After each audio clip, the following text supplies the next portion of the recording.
remake of an old song from the war. So Eliza Doolittle redid it, and she did a great job. Sounds fantastic. I love it. And again, another positive song that it's hard not to bust a move to.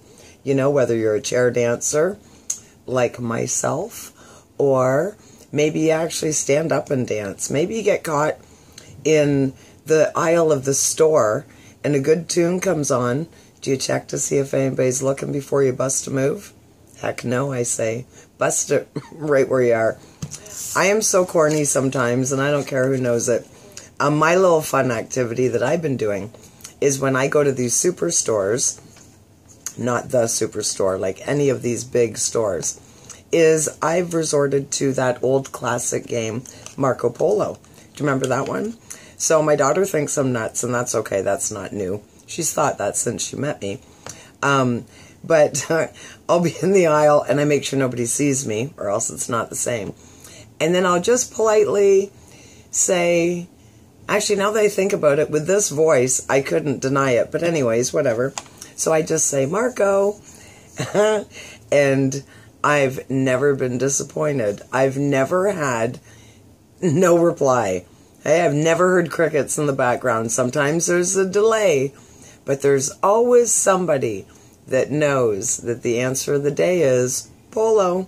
So, you know, in the crazy world we live in, when things seem oh so serious and oh so chaotic and oh so challenging at times, and we know that we're full of a world of distractions, and we need to just focus on our direct surroundings because that's all we can control.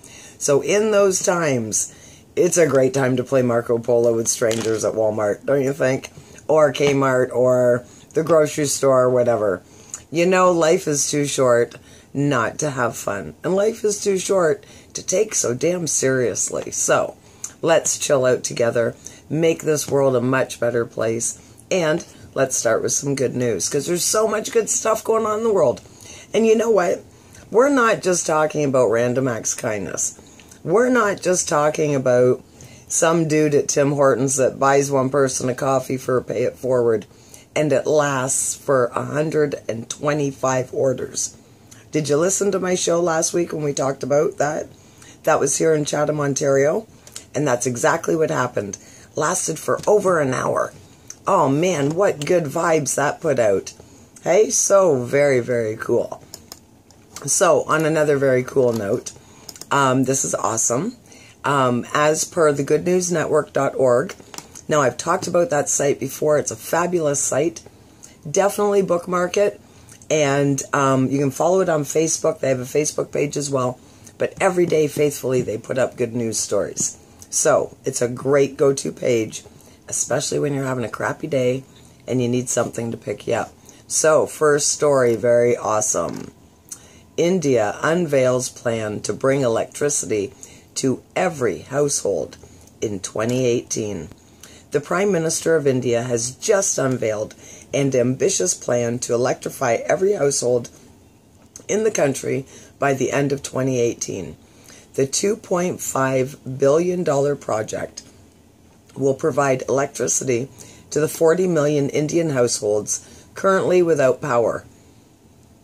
Just wrap your head around that for a second. Really? Wow. According to Reuters, Prime Minister Narendra Modi says he plans on electrifying lower-income households free of charge or fees. Funding for the project will mostly be provided by the federal government. Use of electricity, however, will not be subsidized by the government. Additionally, the country plans on electrifying more remote villages and structures by using solar power packs and battery banks. This may prove difficult as there are reportedly 300 million Indian citizens who are not even hooked up to the electrical grid. Wow, we think about our first world problems and then hear this. Are you kidding me? Though India currently generates most of its power through coal-powered plants, the country has been making great strides implementing more environmentally friendly initiatives. In a recent move to cut pollution and emissions from coal-fired plants, the largest democracy in the world approved the construction of 10 new heavy water nuclear power plants, which, if operated safely, will offer a much cleaner form of energy for millions of homes. You know, it's got to start somewhere, right? It absolutely has to start somewhere. So this is a great start. So I totally see some holes in this, right? As I'm sure you do too. It's not perfect. You know, they're going to put the electricity to the homes, but it's going to be obviously up to the homeowner or the person in the home to turn that on or to pay for the service. But at least that's the beginning, right? That is the beginning of change, and that's what we need. Because remember, friends, baby steps are still steps, right? We know this. This is absolutely fact. Then, in Saudi Arabia, more historic good news. Saudi Arabia will allow women to drive from starting next June, state media said Tuesday, in a historic decision that makes the Gulf Kingdom the last country in the world to permit women behind the wheel. The shocked announcement comes from after a years-long resistance from women's rights activists, some of whom were jailed for defying the ban on female driving. The decision risks riling religious conservatives and is part of the government's major reform drive, conceived by powerful Crown Prince Mohammed bin Salman. The royal decree will implement the provisions of traffic regulations, including the issuance of driver's license for men and women alike, the Saudi press agency said. It added that the decree would be implemented from June 2018. The announcement follows a dazzling gender mix celebration of Saudi National Day at the weekend, the first of its kind, which aimed to spotlight the kingdom's reform push, despite the backlash from religious conservatives. Men and women danced in the streets to drums and thumping electronic music in scenes that are a stunning anomaly for a country known for its tight gender segregation and austere vision of Islam. Women were also allowed into a sports stadium, previously a male-only arena, to watch a musical concert, a move that chimes with the government's Vision 2030 plan for social and economic reform as the kingdom prepares for a post-oil era. With more than half the country under age 25, Prince Mohammed, the architect of Vision 2030, that's the year, right, 2030, is seen as catering to the aspiration of the youth with an array of entertainment options and promoting more women in the workforce. That is so cool. You know, am I the only one feeling like we're the only ones not evolving, that we're the ones that are stuck? Just my opinion. Not reflective on the Playfair Music audio stream at all, but, like, really, all these countries are doing all these things, and here we sit, still, you know, oh man, I'm not even going into it, but high five to these guys. They have it going on. I'm so impressed. You know, I find it so funny that we think we're first world countries, and they seem to really be making some big changes that, you know, here in the West, we're quite often scared of change, even if it is for the greater good, right? So, you know, there's basic things that every human being should have, and that is shelter, power. They should have somewhere to put their head, something to put in their mouth, food. You know, we should all have food. Do you know every single animal on this planet has access to food if they can figure out how to get it, go through the natural food chain? You know, there's something that eats somebody, and then somebody has something to eat. That's the cycle of life. But not us. Nope, nope, nope, not us. We got to let other people control our food so that we can starve some of us out. It didn't sound very positive, did it? But just because I'm positive doesn't mean I'm not realistic. So, I'm pretty thrilled. I found a new online site I want to share with you, and it's called Yes Magazine. Powerful Ideas, Practical Actions. Now, just because I said I like this site doesn't mean I back up everything it says, but shares good news on a regular basis, and I love that. It has a whole section called People Power. Love that. So, we've heard these stories around the world. Absolutely love it.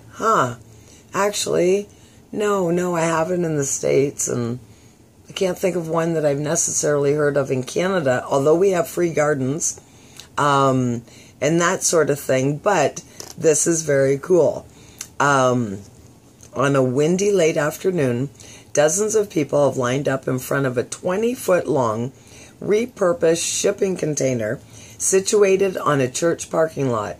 Inside, volunteers are unloading food items from custom-built shopping carts and stacking them onto rows of shelves. There are hearty rice meals and healthy salads, thick sandwiches, pies, and other savory and sweet items. This is just another busy day for the Free Store. The Free Store is a nonprofit organization that redistributes surplus food items from local businesses in New Zealand's capital city of Wellington to those in need. It was inspired by a 2-week art project in 2010 where artist Kim Patton filled a shop with surplus food items from bakeries and supermarkets. Anyone visiting the shop could take what they wanted free of charge. I heard that some of the food in the shop was from cafes, said Benjamin Johnson, 28, co-founder and director of the Free Store. It was food left over at the end of the day that was still in a good state. Imagine if there's more food from cafes and restaurants in the city that is good to eat but is just being thrown away. We could do something about that. Food waste is a costly issue. Each year, Kiwis throw away 872 million New Zealand dollars worth of food. That's over 120,000 tons of food per year. Wrap your head around that for a minute. Oh my goodness. However, this is only a fraction of the 1.3 billion tons of food wasted annually around the world. Wow. Isn't that crazy? So this is a full long article. It's very long. If you want to go to www.yesmagazine.org, you can easily look it up. It is just so representative. Really, there's all that food wasted all around the world, but we have hungry people. See, I just can't wrap my head around that. I just can't make sense of it. It just makes no sense to me. And, I said a minute ago about that you don't see these in our Western culture. I know we have food banks and that sort of thing, but you have to qualify for all that. The Free Store, anybody can walk in. Anybody. Because you know what? No matter what you make, we are so geared to consumerism, and the more you make, the more you spend. At the end of the day, I live in central Sarnia. Lots of people live in the rich end of Sarnia. At the end of the day, we still have the same disposable income left. Just they have a nicer car. They have a bigger car payment, which was, personal choice, I guess, right? But more people are catching on. More people are realizing that, minimalizing your stuff is the way to go. You can't bash, these things that are going on in the world, but then support them monetarily. Because what does that make you? Right? That doesn't even make sense. And I don't mean to slam anybody, because quite often they're just not looking at it that way. They're just not realizing what they're really doing. And you know why? Because they're too interested in a bunch of superficial stuff going on in the world. Just my opinion, just my thoughts. But, it totally makes sense to me that, watching the cable, watching the news, trying to figure it out. Like, I can't believe a year later, Canadians are complaining about American politics. A year later, and it's not even our government. Just boggling, isn't it, how people are? So anyways, whatever. We could sit and try to figure this out all day, but we're not going to. But what we can figure out, what we can know as fact, is the nutritional facts and health effects of onions. I bet you're just going to ask me about that. Michelle, what's the benefit of onions? Oh, well, since you asked, let me share this with you. Lots of stuff. Raw onions are very low in calories, with only 40 calories per 100 grams. That's very good. So, onions consist mostly of water, carbs, and fiber. The main fibers in them, fructans, can feed the friendly bacteria in the gut, but they can also cause digestive problems in some people. Because, some people, it upsets their stomach. So, if onions agree with you they can be very good. You know, I talk in a lot of my stuff that I do about how we're walking miracles. You know, right now as I'm talking to you, my eyelashes are growing, my nails are growing, my hair is growing. All these things are happening. I'm not putting any thought into it. It's just happening. And you know why? Because I'm a miracle. I'm a miracle, just like a flower, just like a tree, just like all those other things that we look at when we walk into nature. We are just like them. And the synchronicity of what happens in your stomach is another absolute miracle. There is different things in your stomach, enzymes and whatnot, that their only job is to get something natural and flip it into something else. If you keep putting chemicals and processed food and crappity crap in there, it's got no job to do, right? So when you add good natural stuff, especially things that help your tummy, again, you know, if they're good, if you can handle it, then that's the way to go. You know, you are just such a well-oiled machine. We need to use it as such. Next thing about onions, they contain decent amounts of vitamin C, vitamin B6, and potassium. When you think of vitamin C, do you think, oh, I'm going to have some onion? Probably not. And then there's a whole bunch of other good things about onions, like they're rich in plant compounds and antioxidants. And the colored varieties contain more antioxidants than white ones.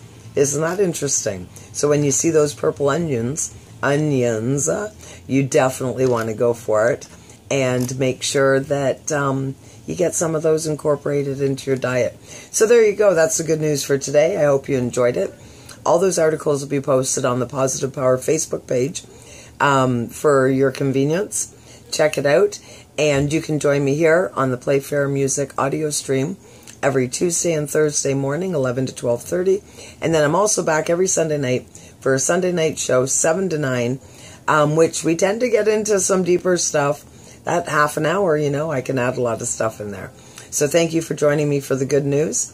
And I just enjoy you joining me for my show. You know, you motivate me, I may motivate you.